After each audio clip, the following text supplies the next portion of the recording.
Hello, everyone. Thanks for joining us today. I'm Amanda Glassman. I'm Executive Vice President and Senior Fellow here at the Center for Global Development.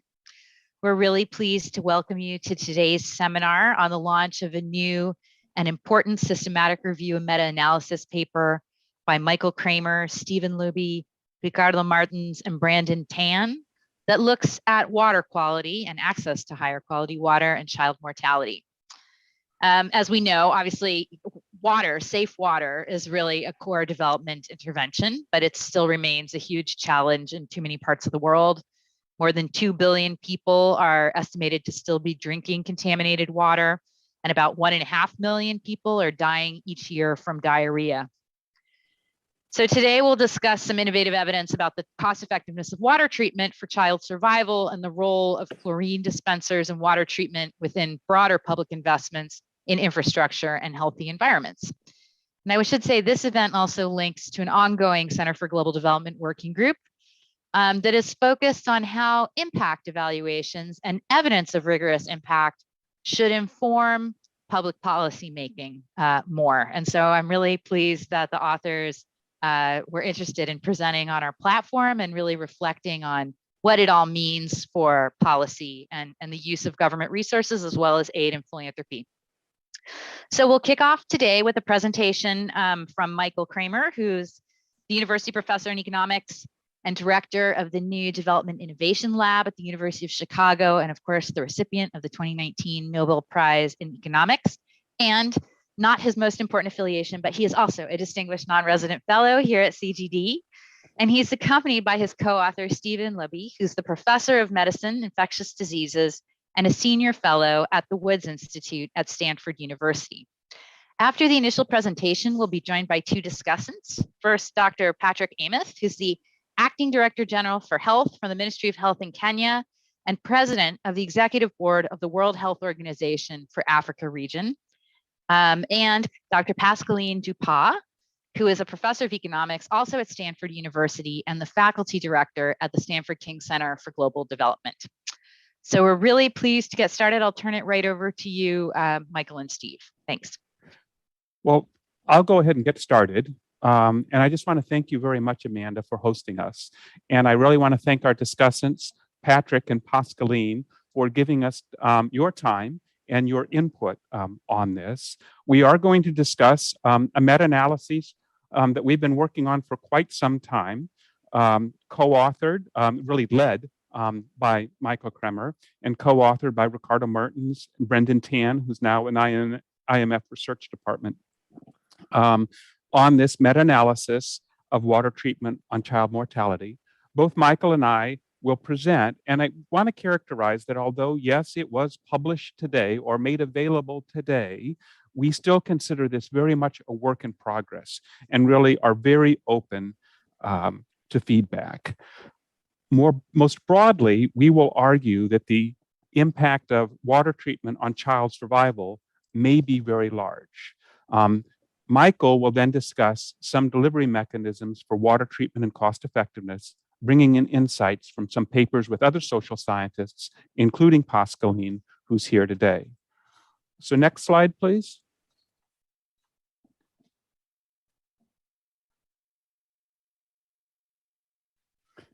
And next slide. Oh, no, that's it. I'm sorry. Back up. So I'm a physician here, so I'll make the point that we all need to drink water. Water is necessary for survival. The problem is that about 2 billion people consume drinking water that's contaminated with feces.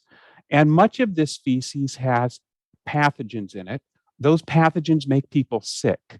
Most commonly, they make young children quite sick with diarrhea and can kill them. Now, water treatment, even using dilute chlorine, which is basically similar to chlorine bleach in the home, is a technology that's been used for over a century. It's widespread and it's effective against most, not all organisms. There are some chlorine-resistant organisms, but it's pretty good. It covers most of them.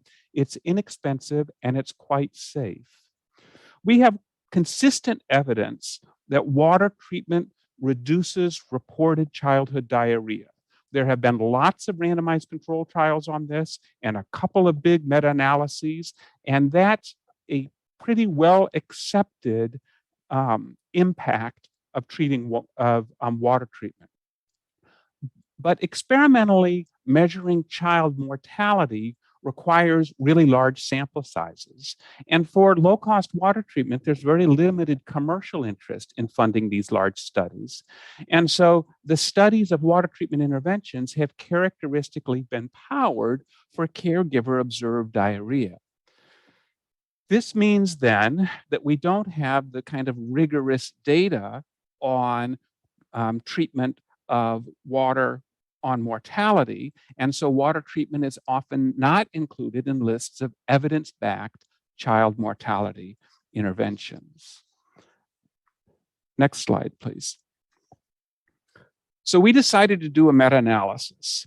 And I would say that the meta-analysis doesn't exist in isolation. If we go back to the early 20th century, we know that cities that implemented improved water treatment had reduced mortality, but we don't have really contemporary, high-quality, randomized control trials with a contemporaneous control group.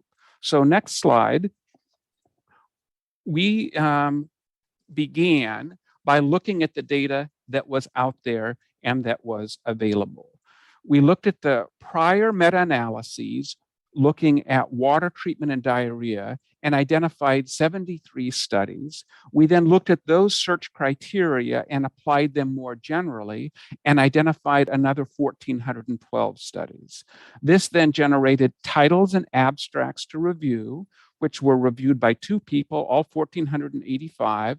And then among those that met our criteria, we contacted authors to find data on all-cause mortality. And this is important because mortality is a rare outcome and so often wasn't included in the papers. Next slide. So if we look at what we found, ultimately, by reviewing all those titles and abstracts, there were 82 studies that we reviewed the full papers on. 63 of these were studies conducted in lower middle income countries. 53 of those were randomized control trial. 52 included children under 5. And of those, 80% of the authors, 42 responded. 19 of those had collected mortality data. 17 of them still had that mortality data available. And in 15, there was a pure control group that hadn't been contaminated with other interventions. So next slide. Yeah, the next click. Yeah. So if you look at those 15 studies that had a good control group, 12 of these were for chlorination, 2 of them were filtration, and 1 was a spring protection study.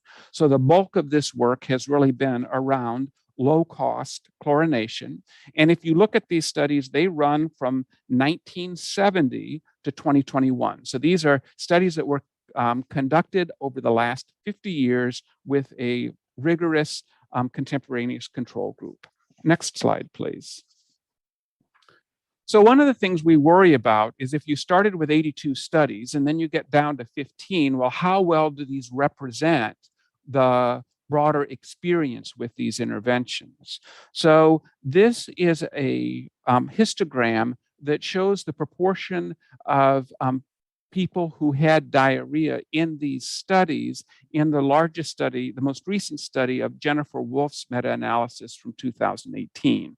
And what you can see is that if we look at where the meta-analysis studies were, they really sit right here within the range of what we found, what Jennifer Wolf reported in the larger meta-analysis, and the median is really quite close to the median from those larger studies. So it looks like this subset is pretty similar in terms of the amount of diarrhea. And similarly, the studies that were included in our analysis have similar compliance, similar units of randomization, similar treatment effects on diarrhea, and the similar levels of diarrhea prevalence. Next slide, please. So if we look here, this is a forest plot of the pedo odds ratio random effects model. So an estimate less than 1 implies a reduction in mortality. And so what you can see here is that the average reduction in mortality, a p-to-odds ratio of 0.72, becomes a reduction in mortality then of 28%. If we restrict this analysis to chlorination, these ones here, then this increases to 31%, but it's not quite statistically significant. If rather than using a p-to-odds ratio, we use a Bayesian odds ratio, this reduction is 30%. Michael's going to talk a little bit about what the implications are of these numbers for cost effectiveness. But as a public health physician, I just want to step back and call out that this is a big effect. We're talking about something on the order of between 1 in every 3 and 1 in every 4 children who die, under 5 children who die are dying of diarrhea, are dying of diseases that could be prevented by water treatment. Now, of course, we have to interpret these results carefully. The impact of water treatment is going to vary depending on things like how great the burden of diarrhea is in a given area. However, in our sample, we don't find much evidence for the effect varying among groups.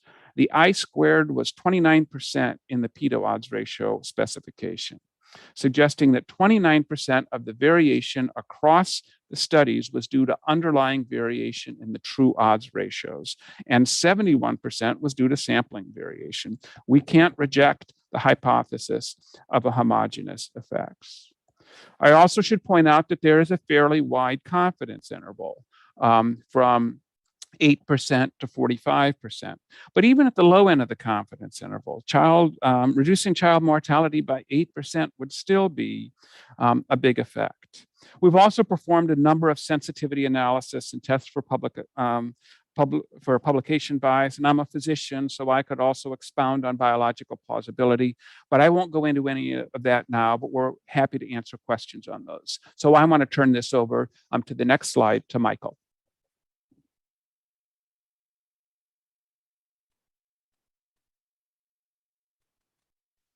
Michael, we can't hear you. Thanks, Steve. I'd love to now discuss different delivery systems for water treatment and also talk about cost effectiveness. So let me just start with a general principle on cost effectiveness. Governments, sometimes there's a focus on what's the single most cost-effective way of delivering something. And in general, governments may not want to focus on only the most cost-effective method available, in particular because water treatment, and I'll be quantitative about this later, because water treatment is so cheap compared to lots of other interventions. It makes sense to use not just the cheapest delivery methods, and somewhat more expensive delivery systems may reach more people and be more cost effective than alternative health programming, and thus may increase the total health impact of a ministry budget. So I'll be more concrete about this as we go on, but let me start with something that has something that's one approach to delivery, which is which is already out there and which is just reaching a very small fraction of the population, but is very inexpensive in terms of physical cost. Maybe we could go to the next slide. So one approach is to socially market water treatment. Small bottles of dilute chlorine solution are sold, and treatment take-up rates of that vary. But in a couple of studies that we cite below, we found take-up of 4%, 7%, or others in other contexts found 7%. There are some cases where it gets significantly higher, but it's quite modest. Now, one result that is robust across a range of, this really comes from behavioral science, that actually, I think Pascaline would differ with that, and she has a very good argument. So let me not say for sure it comes from behavioral science. That's one interpretation. could just be people just don't have much money. In any case, whatever the reason, free provision seems to substantially increase take-up in a variety of contexts. So if you go back to the 1990s, many policymakers, many NGOs advocated user fees, but we now have experiments across a wide range of areas suggesting that there's a very large response to a very large difference on take-up between charging a fee or providing things for free. So for example, a small fee for deworming treatment reduced take-up from 70% to 17%. Work that Pascaline's done with Jessica Cohen found huge reduction in purchases of mosquito nets when there was a charge, and didn't find that this was the fee was a good targeting mechanism. And in the case of water treatment, some work that Pascaline and I and Alex Wane were involved in, we found, which I'll share in a more detail in a minute. We found the fee reduced take up from 34% to 12%. So you might want to consider free treatment. Obviously, that will be more expensive for the government, not for society as a whole necessarily. There might be some concern that this would lead to wastage. So let me discuss a project that on the next slide that with Pascaline, Vivian Hoffman, and Alex Wane, if we looked at a program that provided coupons for free water treatment solution that were distributed and could be redeemed at clinics, and that could be redeemed at local shops or clinics. What we found was that this led to usage that was almost identical to free delivery, but and this was distributed just to households with young children, so it targeted the right population. And we saw that there was very little wastage of this. The households that obtained the water treatment solution, so this is one particular brand that you're seeing, WaterGuard, were very likely to use it. We tested their water to see whether it was treated with chlorine. I think one huge advantage of this approach is that it's very easily integrated into existing health systems. So when most mothers are coming in to visit clinics for delivery, for postnatal visits, for immunization visits, and the coupons can be handed out during those visits. And then they can pick up the water treatment solution either at the clinic itself or at shops. Because this is socially marketed, it's often available at shops in many countries. So I'll come back to this later, but I think it can be an extremely cost-effective approach.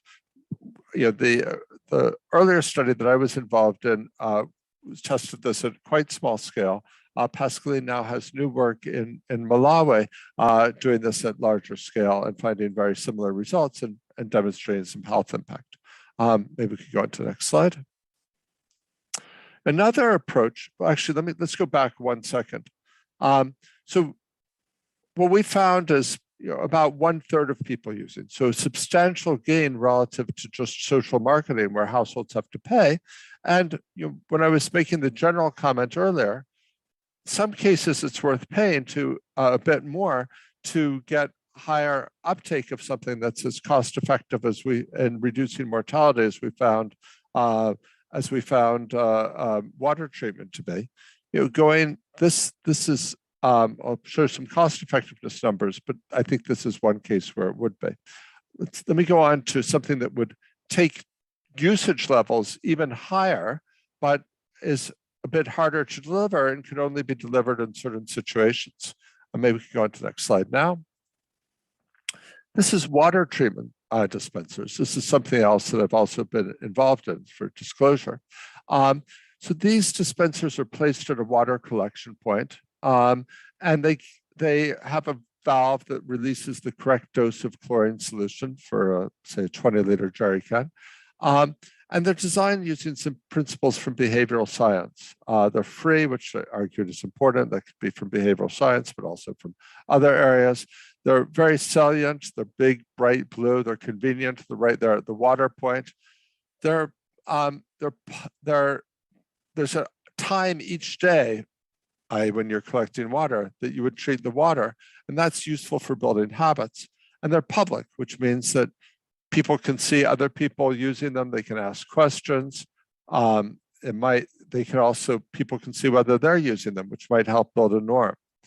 And so in an initial study of this, we found 50% take-up sustained after 2 years. This has now been, that was sort of an early version of this. An NGO called Evidence Action has now scaled this up and refined methods. There are currently 4.4 million people who have access to this, and 2.5 million people seem to use it on a given day when they do testing to see if people have chlorine in their water. It's 2.5 million people who seem to be using this. Now, what are some limitations of this? Well, first, it's only cost effective when enough households share a water collection point. If there's a single household installing a dispenser, that would involve some extra cost, and maybe that wouldn't be worth it. So if this is a non-point source, if people are just collecting along a stream anywhere, maybe this wouldn't work. It also requires some infrastructure to be built, maintained, refilled. Evidence Action has done that successfully, but it's not that every government already has a system in place to do this, the way that almost every government has a network of clinics and maternal and child health services. Okay, maybe we could go to the next slide. If we continue to ascend the ladder to get higher take-up, I'll go back to the previous slide. This 50% take-up, this is roughly 4 times the level that you would get from just socially marketing water treatment solutions. So we're getting from single-digit take-up to a third to a half. We want to go even higher. One approach that can work, and maybe here we can go to the next slide again, is inline chlorination. So this does require a pipe, but if there's a pipe, you can attach a device that delivers a fairly low dose, so that addresses taste barriers. And I think there's variation around the world and whether people object to the taste of chlorine, but certainly there's some parts of the world where a lot of people do.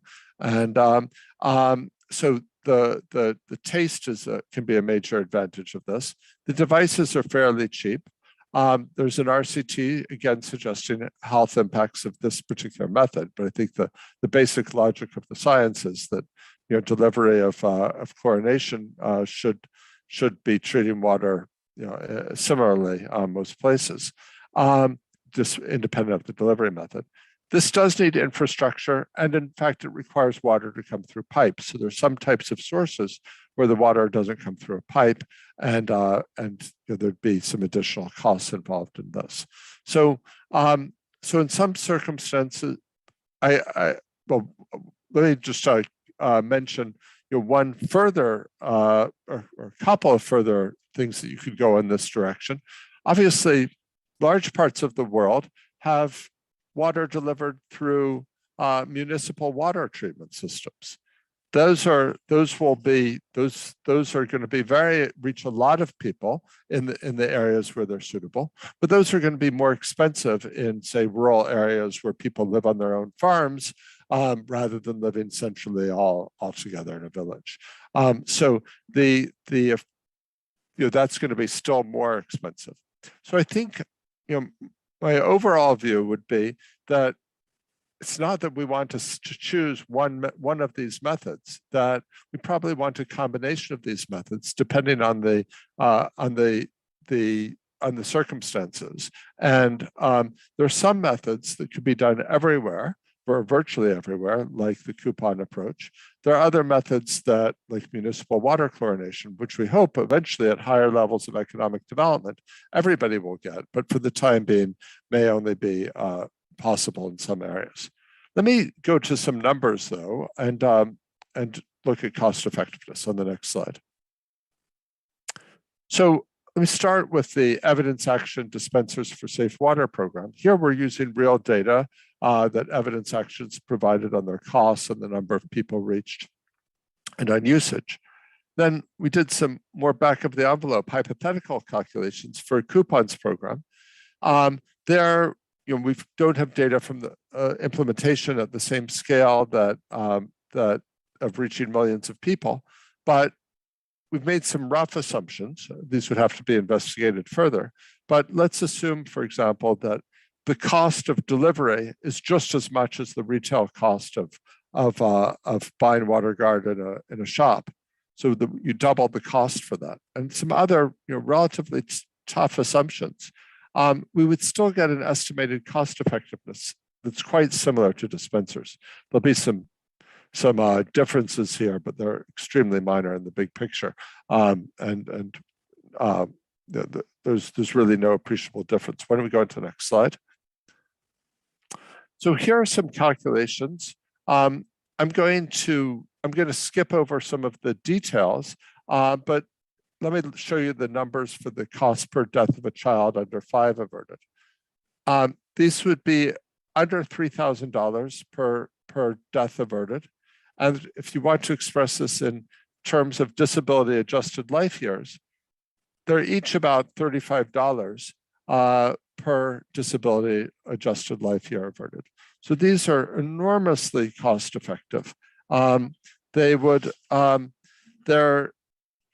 on the same order. They're only a small number of health programs that have been estimated to be under $100 per DALY averted.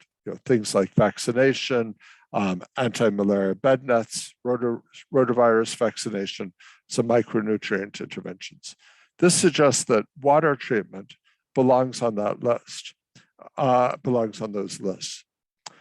And take this last calculation as with a grain of salt and as a back of the envelope calculation. But WHO estimates that 2.2 billion people around the world don't have access to safely managed drinking water services. If you take the meta-analysis estimate of improved water quality on child mortality, and then you adjust for coupon usage rates, which are only about a third, that suggests that a program that targeted that population would save approximately 500,000 under 5 lives annually at a cost of just under $1 billion per year. I wouldn't take those numbers as authoritative, but I think they give a sense of the order of magnitude and of the potential here. Can we go on to the next slide? So to conclude, the meta-analysis suggests that water treatment is a highly effective and cost-effective way of reducing child mortality, probably up there with the most cost-effective health interventions in the world. As to generalize my point earlier, I don't think it's a contest about which is the best. I think we have sufficient resources to do all of these very cost-effective health approaches. I think different delivery mechanisms will be suitable for different circumstances. For some of these, they've been done at scale, but I think others will need more work to examine exactly the details of how to scale this. But I think these results suggest that should be a high priority for governments and for philanthropy. Thank you. Oh, let me add one more thing. I think we'll be a few more days before we'll be able to release the working paper for the meta-analysis publicly. We're still making a couple of tweaks to it. Thanks, Michael and Stephen, and we'll certainly post the paper on the event site when it's released or a link to it. Now let's turn it over to a couple of discussants. We'll start with our colleague Patrick Amos. Come back on video.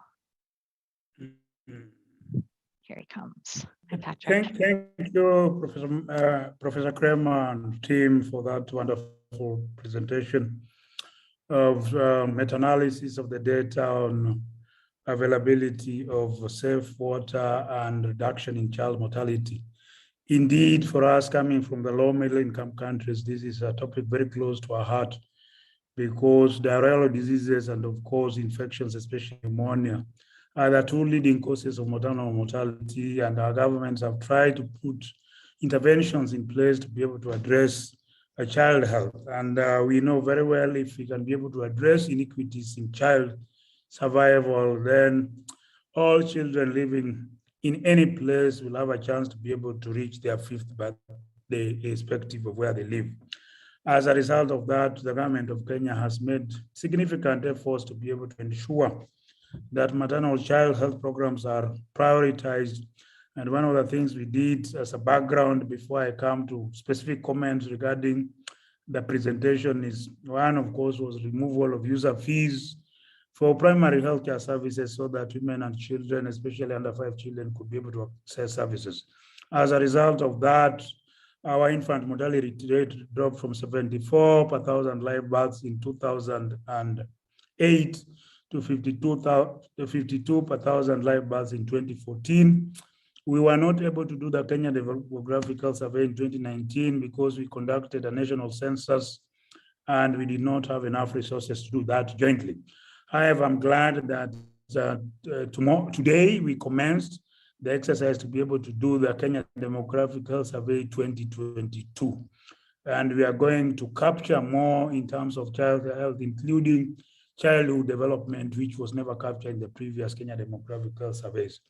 As a country, we are also in the space of rolling out universal health coverage with a strong primary healthcare approach and community-centeredness so that we invest in our people at community level so that we can be able to change their behavior to spur better health and economic prosperity. Of course, Professor and the other speaker talked of other high-impact interventions that we have continued to undertake, including routine immunization. We introduced rotavirus into our routine immunization services in 2013. We have other interventions, including use of ORS and zinc for treatment of diarrhea, and that has also increased. If you compare the figures in 2008, 2014, combined with that is vitamin A supplementation, and of course, we strongly promote breastfeeding because we still have a challenge, of course, especially in neonatal mortality rate. And breastfeeding rates have increased from 32% in 2008 and to 61%, almost doubling in 2014 Kenya Demographical Survey. Of course, if you look at Kenya, the western part and the eastern coastal region are high malaria endemic zones, and of course, use of insecticide-treated nets for malaria control. And of course, these are all delivered for free, again, in response to Professor Kremer's remarks of delivery of these services, include in circumstances where you put a fee, then you reduce the uptake, and therefore the government has continued together with development partners to ensure that this is delivered for free. And more specifically now going to the presentation, I think the meta-analysis clearly shows that there's a significant reduction in mortality if we can be able to provide safe drinking water. And this therefore calls for a policy shift so that we can be able to promote that as one of the high impact interventions, even though we know very well water, education, environmental, clean environment and sanitation are also other social determinants of health.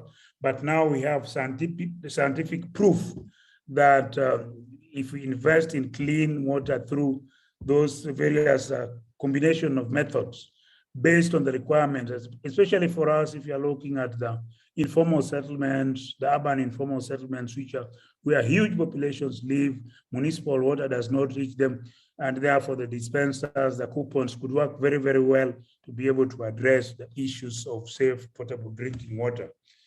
Then what we will be able to do is to, based on the paper that is going to come out, if we can be able to have a policy brief and see how best we can be able now to make this as a standard policy as one of the critical interventions for improved child survival, and how we can be able to scale it up using differential methods based on the needs. What may work well in the urban informal settlement may not work well in a rural setup where populations are much dispersed. And then again, if you look at our population in the northern arid lands where people are mobile, the mobile population, pastoralists moving from one place to other place with pasture, then again, probably the coupons will be able to work very well so that as they move, they can be able to have their water guard so that they can be able to have safe drinking water. So we are very, very excited about this, and we want to thank Professor and team for what they have done in Kenya. And we are quite excited that this will form part of that policy shift based on this emerging evidence that we should be able to quickly run away with so that we can be able to improve the lives of our children. I will pause at that particular point and probably then respond in case there's something specific to me. Thank you, Dr. Amos. I have many questions for you. And I mean, one question to you is you mentioned primary health care. I mean, were these kinds of chlorine dispensers or that intervention around household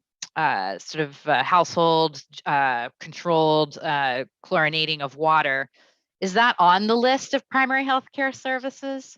You know, is there money to procure within the money that's transferred to the county level to provide primary health care?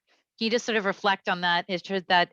Because one of the points that Professor Kremer was making, of course, is that you know, we need all these things. We need municipal water systems, and while we're waiting for municipal water systems to connect, we need these other kinds of interventions that can deliver clean water. But because of the way that we organize sectoral work, you know, the public works department might be in charge of water and the health sector is in charge of clinical care, and those thoughts might not come together. Can you reflect on how that's worked in Kenya? Is there something to do there as well? Thank you for that good question, because in Kenya, when we rolled out universal healthcare, following that directive by the president under the Big Four agenda, what we did was to be able to bring other sectors into play, what we call the enablers of achievement of universal healthcare. And water is one of the key enablers of universal healthcare.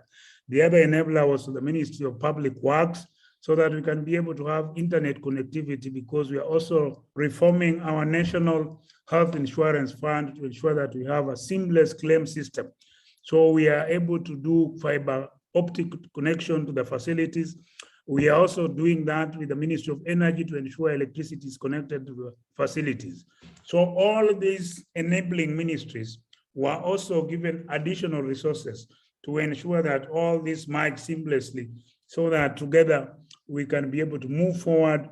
Without these enabler ministries, the Ministry of Health will not be able to deliver on its own. So this is factored in the budget. Additional resources was provided for water, for infrastructure in terms of roads, for fiber network connectivity, and for electricity and sewerage connection. So it is something that we have thought about, and we have put it together in the entire basket of primary healthcare, universal healthcare under the primary healthcare approach. Interesting. Thank you. Well, we'll come back to you to ask how that's working, if it's yielding the kinds of investments that you're hoping. Let's now go to Dr. Pascaline Dupas, who has taken a look at this paper and has some thoughts. Go ahead. Great, thank you very much. Let me just remind everybody of the problem that is facing us. It's very simply the fact that diarrheal disease remains a major cause of death around the world, especially among children in low-income countries.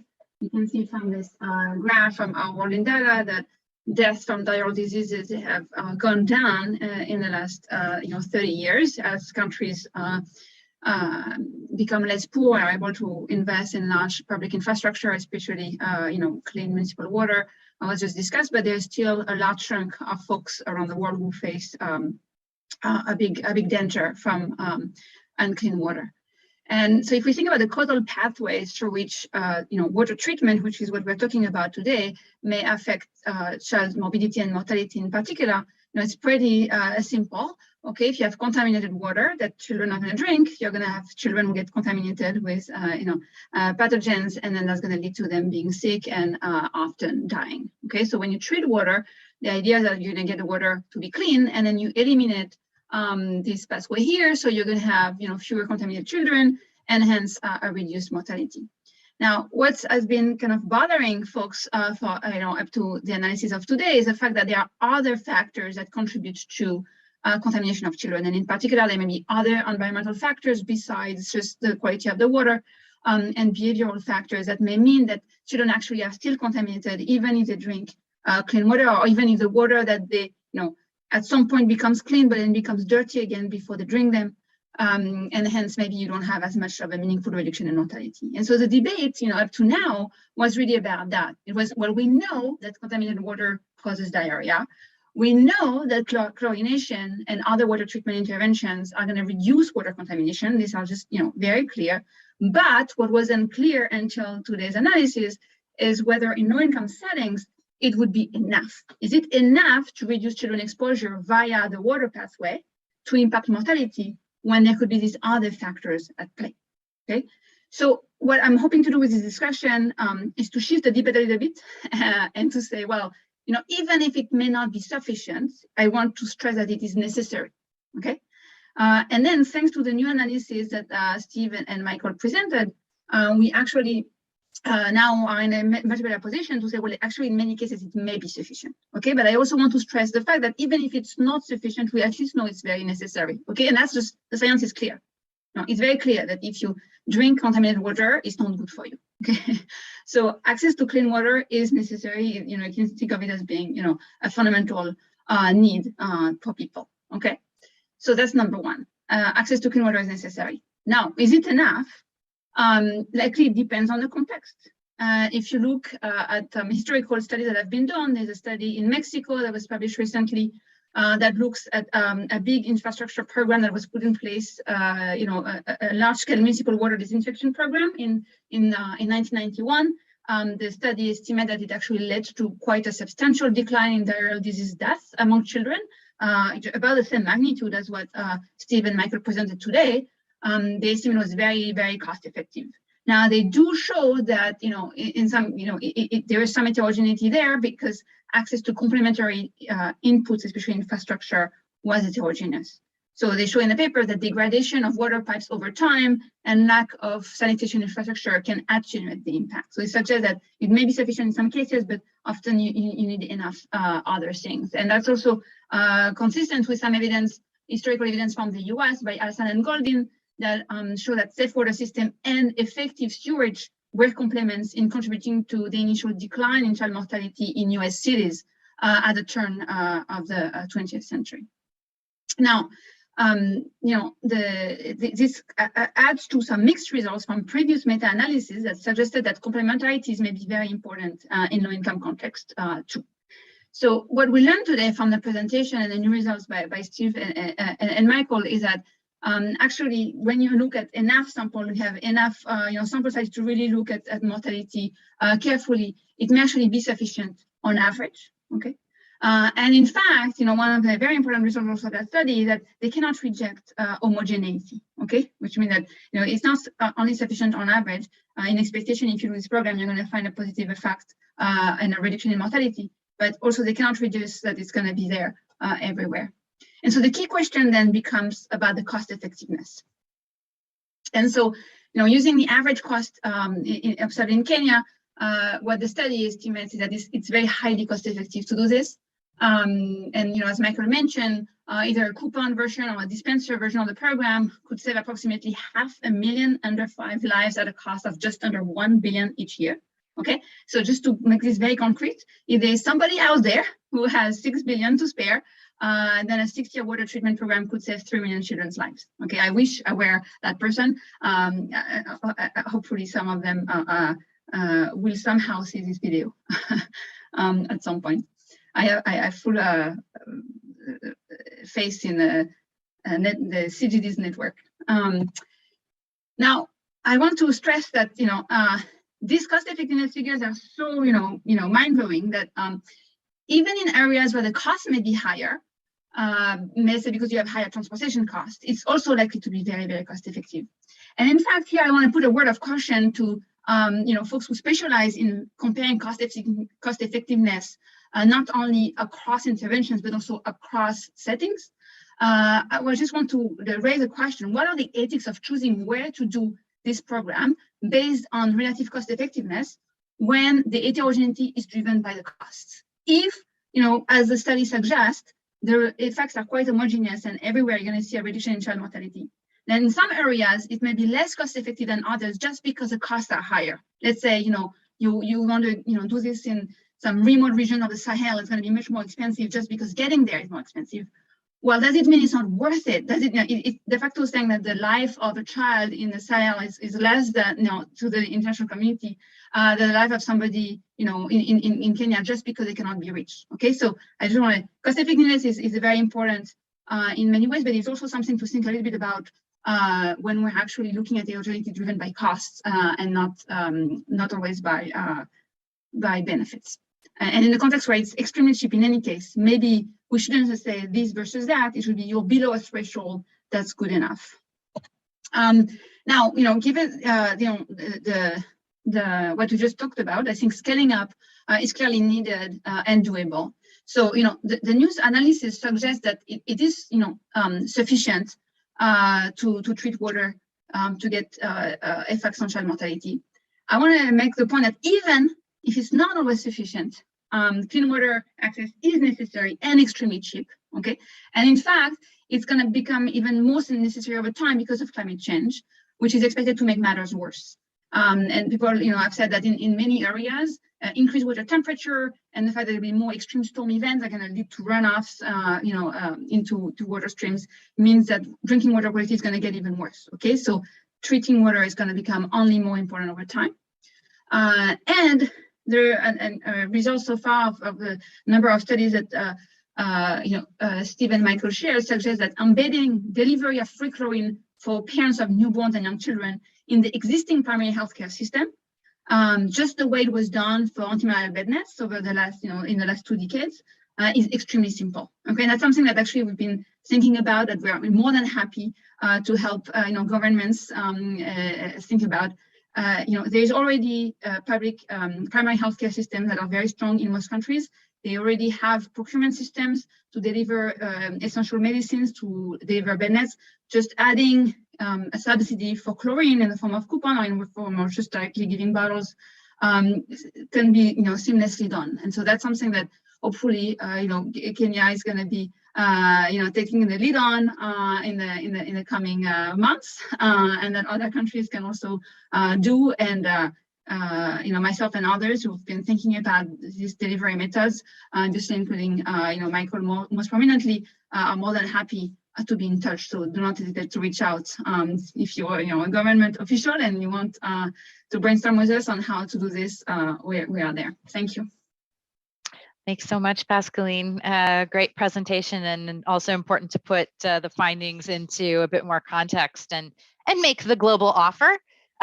Just a mere $6 billion to save so many lives. I think, one other thing that I was struck by is, there are these league tables of cost effectiveness of interventions in primary health care, but the costs for this intervention seem to have been reduced over time. So I think that's another good reason this is becoming even more affordable to do under current circumstances. And putting your two comments together, I'm also thinking, you Patrick, you talked about, enabling investments through these other sectors, but this intervention actually could be delivered as a health intervention by the primary healthcare clinic, which I think is what Pascaline is suggesting to us. So it would be kind of on the list of essential medicines and devices that are purchased for a primary healthcare unit, potentially.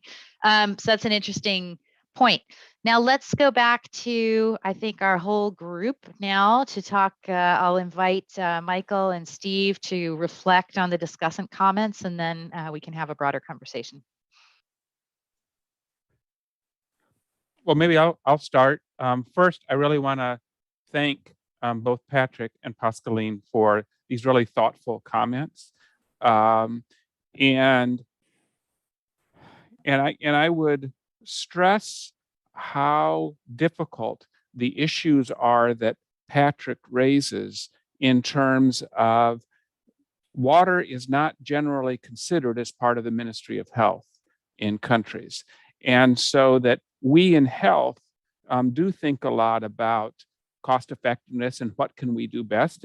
And certainly there have been some very clever distributions through the health system, but there does need to be some cross-ministerial, cross-sector advocacy so that folks who are responsible for delivering water will also think about water quality. There has been a long-standing belief, myth, I would say. There's a long-standing somewhere between belief and myth that water quality doesn't matter, that we just need to think about water quantity. But the data are that water quality do matter, and I'm not sure that that realization has percolated down to government authorities who are responsible for delivering water.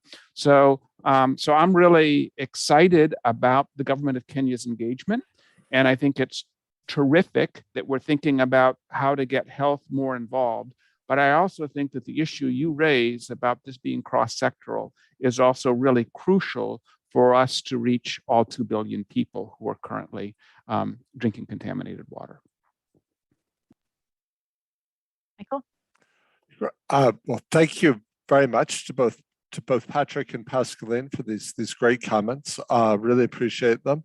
And I'm very excited to hear that you feel that this is an opportune time for a policy shift in light of these results. Obviously, that's very exciting, and I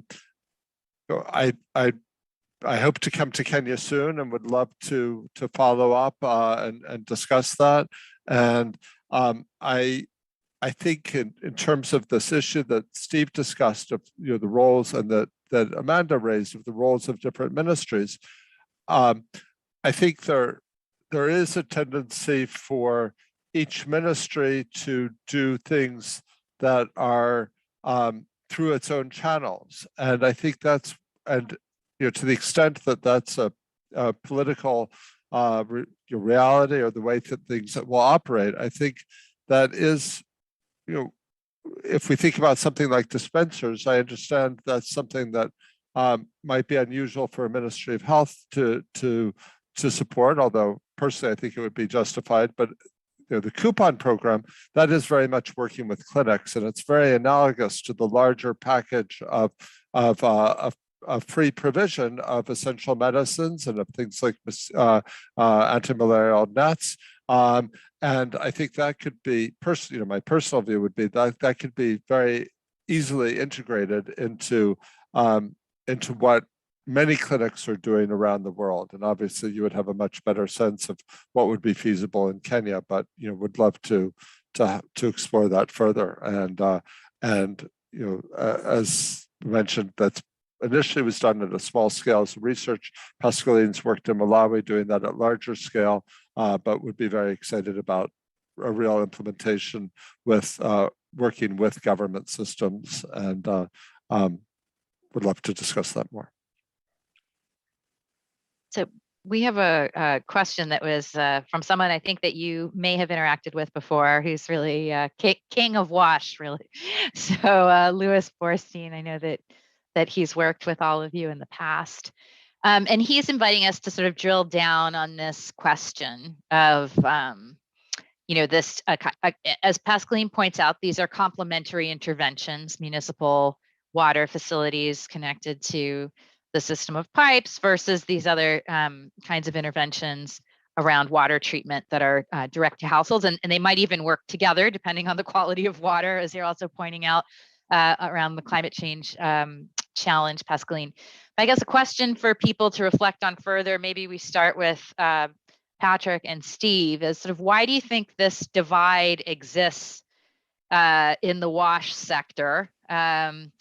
We do spend, the global community spends a lot on WASH as a set of activities. And, how is it that we can sort of integrate the intervention and the systems approaches in a more coherent policy going forward? I mean, we can imagine that there could, I'm not sure because I'm not an expert in this area, but do current policies on WASH take both approaches, or are they really just squarely about systems? So if anyone feels knowledgeable to answer that, I would be interested to know. Patrick? I Put you on think the the spot. current policies integration would be the best way to go, but that has not been the thinking. And as Stephen mentioned, if you're talking about water, especially for low middle income countries like Kenya, for example, it's not just a question of the quality. Quantity is also of concern to us, because many times you even have municipal water, but the water does not reach your tap. Maybe it comes once in a week. So the quality and the quantity must go together. But again, the other thing that probably had not worked well for us is because we did not have the kind of evidence that we are now sharing today. This is really compelling evidence for us to be able to see. In fact, I'm strongly persuaded that the coupon system should be part of our essential primary healthcare, so that when you go to the primary healthcare clinic, you have an under 5-year-old child in the household. Then this is part of the package that you need to get when you come to the primary healthcare clinic. And not only when you come to the primary healthcare clinic, how do we integrate this with the community health workers, so that you don't even have to go to the clinic, but the community healthcare workers can be able to move from household to household, where the children who are less than 5 years old, and they can be able to distribute the water treatment chemical, the water guard that Michael and Steve shared with us. I think that would be, I'm strongly persuaded that based on this evidence provided here today, we can quickly be able to have a policy shift as we scale up universal health coverage through the primary healthcare approach, based on the science and the evidence that these are shown us. Even if you look at like the recently launched malaria vaccine, again, that showed an efficacy of 30 to 40%, equivalent to what you are demonstrating here. And therefore that one, WHO has advised that we can be able to scale it up. So this is also another intervention where we have science to be able to prove it, that we can be able to take it going forward as part of essential primary health care program supported by strong community health workers and a strong primary health care approach. Thank you. Thanks. Yeah, Steve? I'd like to add. First, Louis, thanks a lot for the question. I think one of the reasons why this is hard is it's actually kind of weird and counterintuitive. And Pascaline pointed this out. There's all sorts of fecal contamination in the environment. How is it that if we just reduce it from water, we see such a big impact? And by contrast, why, when we do randomized controlled trials of sanitation, do we not usually see an impact? So this is just all kind of weird. And so I think that what we've allowed is this belief that everything matters, and let's try to do everything, and let's try to do integrated interventions be the ethos by which we go forward, rather than being driven by evidence. I suspect that there's something about the water pathway, something about that being important, being biologically available, that water maybe being also being used in food preparation where the pathogens could grow. I'm not real sure why, but I think there's something special about water. And I think that we are really called on to follow the evidence here. And the evidence is that water treatment saves lives. And part of the tension here too is that WASH is both a health agenda and it's also a human rights agenda.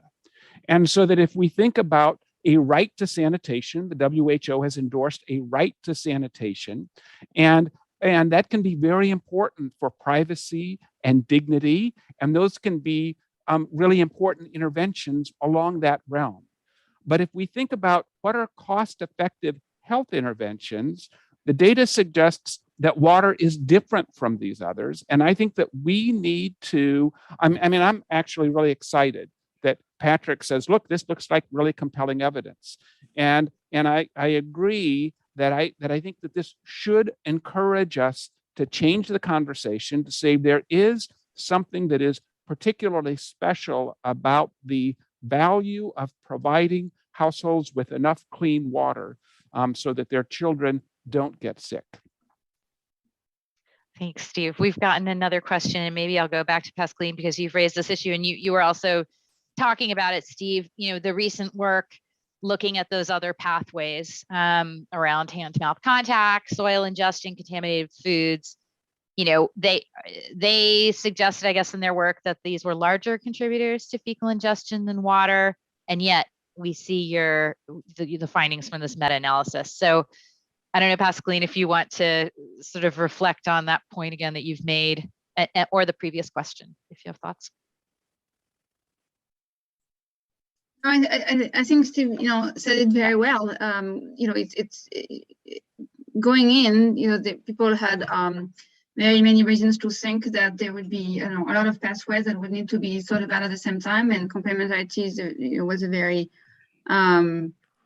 likely hypothesis. And I think it's in some, I think it's very good news that you can actually make a big difference, just with the water pathway. I think it's excellent news because it's often going to be much easier to work on the water pathway on its own than through everything else. So yeah. It's just like it's the type of amazing result that's like, it's like what's easier to do is actually effective already on its own. So that's great. It doesn't mean that we necessarily have a very good understanding yet as to why, but I don't think it's necessary to fully understand why to go full steam ahead because lives are on the line.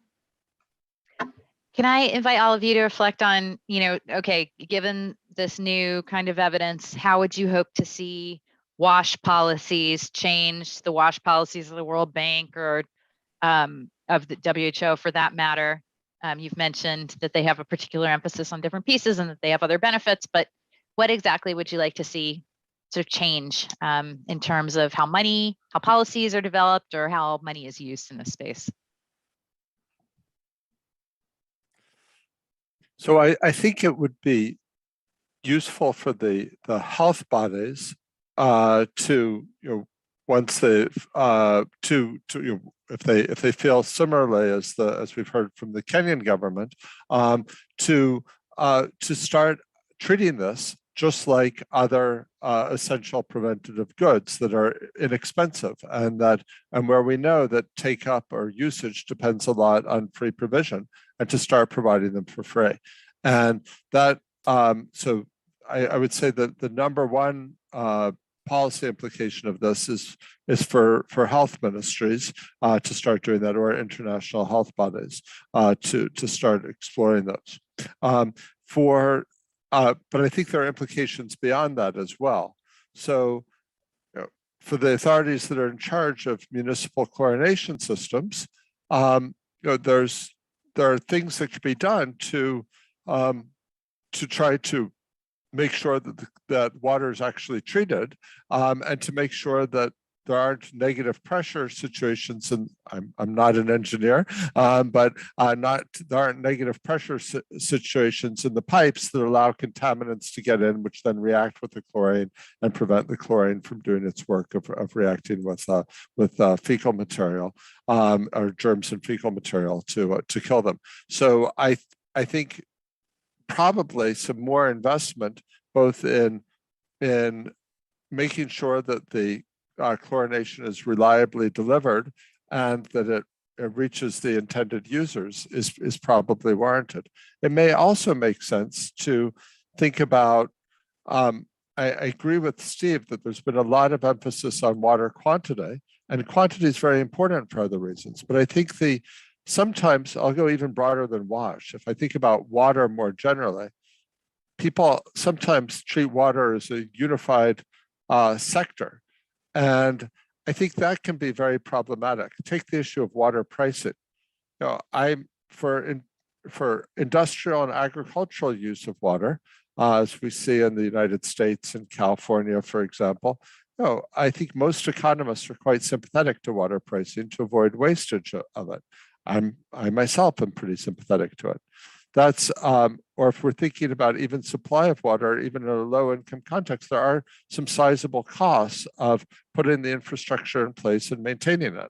Now that may be a very worthwhile investment, but it is more costly. Just treating water to make sure that existing water is safe, that's incredibly inexpensive.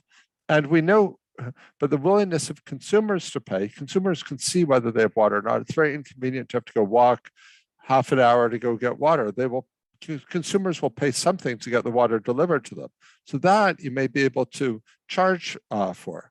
But water quality, it's hard to, A, it's hard to charge for that. It's not so visible. B, it's minuscule amounts. So the amount you would collect, you spend collecting it is most of the money would have to go to the collection system rather than to actually paying, in a bottle of WaterGuard, the dilute chlorine solution, the packaging costs more than the chlorine in that bottle of WaterGuard. So at least to the packaging and the marketing and so on. So I think for water treatment, that's something that not only health ministries but other ministries could be involved in. But for the clinics, making this available for free at the clinics, that seems a natural role for health ministries, for example, through a coupon system.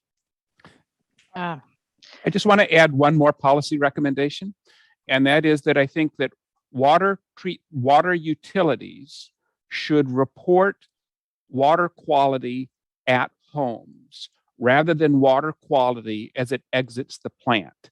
So the current standard is that you test water quality as it exits the plant.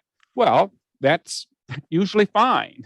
But then you put it into a water distribution system, which the water utility is also responsible for, and it has all of these cross connections and all of these breaks and all this, and so you come out with highly contaminated water. And but the water utility system isn't held publicly accountable for that because they say my utility is doing fine. So my policy change would be you have to randomly draw from consumers, get that water coming out of the pipe, and that's what you report. And ultimately, we have to then hold utilities responsible, not only for what's coming out of the plant, but for the distribution system as well. Yeah, and I mean, the regulators don't necessarily follow up on this agenda either, whether it's on the public health side or the water utility side. So that's a great point. So we have another comment from Tanvi Nagpal. Echoing Lewis's concerns. She says there's a difference in the nature of the service delivered at the health clinic versus at the utility. The former provides a service that is consumed on site and can be observed. And on the other hand, the level of the utility's service delivery chain is long, difficult to observe. So it's essential to have these conversations too, because health donors are less likely to understand or support a much more difficult to monitor service. So I wonder if she's suggesting that the enthusiasm about supporting something that can be delivered alongside primary health care, although difficult to observe its use unless following up. But anyhow, it's no health person is going to put money necessarily into a water utility. Probably not. They would leave that to the water people. But maybe if others want to reflect on that point. And one thing that this is partly following up on your point, partly following up on Steve, from a research perspective, but I think also from a monitoring and policy perspective, the one wonderful thing about chlorination is very easy to test. You just take a sample of water and you see whether and you can very cheaply with just a very inexpensive strip, test it to see whether there's chlorine in it. So now that I totally agree with the broader point. It's important to test this, but that actually is feasible with some expenses for surveying. But we should be doing that much more broadly, not for fancy research purposes, but for basic evaluation and monitoring purposes. Any funder should be asking for that, whether it's a government or a donor, to make sure that this is actually, getting through to the people it's supposed to serve. And I think that would be very, very important for situations like in low middle income countries where, apart from the municipal water connection, of course, we also have what we call illegal connections, especially in the urban informal settlements, where because people may not be able to afford the cost of municipal water, then they go ahead to drill holes in the pipes and make illegal connections. And next time, Professor Michael, you in Nairobi will go with you to Kibera to see the reality on the ground. And all those pipes are exposed, there are leakages everywhere. For sure, those are likely to be contaminated sources of water. And if you can be able to have a strip that you can be able to use at home quickly to be able to identify whether the water has enough chlorine or not, would be a very, very big plus, so that at home, then you can be able to tell, oh, this does not look good for me to be able to consume. Wonderful. Thank you. That's a great idea. And, just being more conscious of it, getting people to test is a great way to collect information too.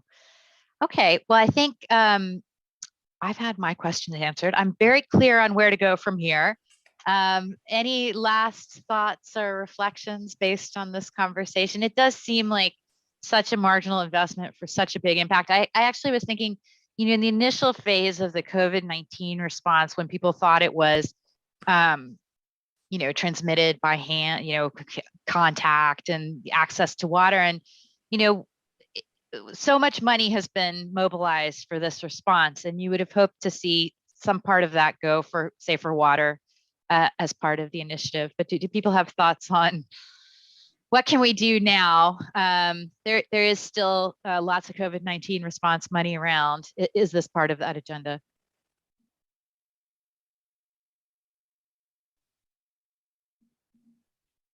We should invest that money in the water sector, because we have seen, especially in low middle income countries, because of availability of water for hand washing, the number of cases of diarrheal diseases have really gone down during this pandemic. And of course, that is anecdotal, but now based on this study that has come up, if we can be able to invest that money, then we can be able to make a whole lot of difference in the lives of children, especially under 5 years of age. Will significantly reduce the mortality. So if we can be able to channel that, because now we have sufficient quantities of vaccines, and of course we also have a lot of problems with the vaccine hesitancy, then we should also be able to channel part of that water towards this worthy cause. Yeah, excess deaths have many causes, so that's a good point. Last thoughts before we wrap up? Okay, well, I've found this to be very compelling. I think it's really updated my priors on the cost effectiveness of water treatment versus other kinds of primary healthcare interventions. And I really like the idea of having it be part of a standard package of clinical care like a bed net. And I hope that we follow up on all of these ideas. There's a number of organizations that work in this space that are really ready to work with governments to build this up further, including Evidence Action and others. I don't know, maybe Steve, if you could reflect on what are the different organizations that work in this space that you think are useful to support? Well, I think Evidence Action is really important because they're really out there working in rural areas more broadly.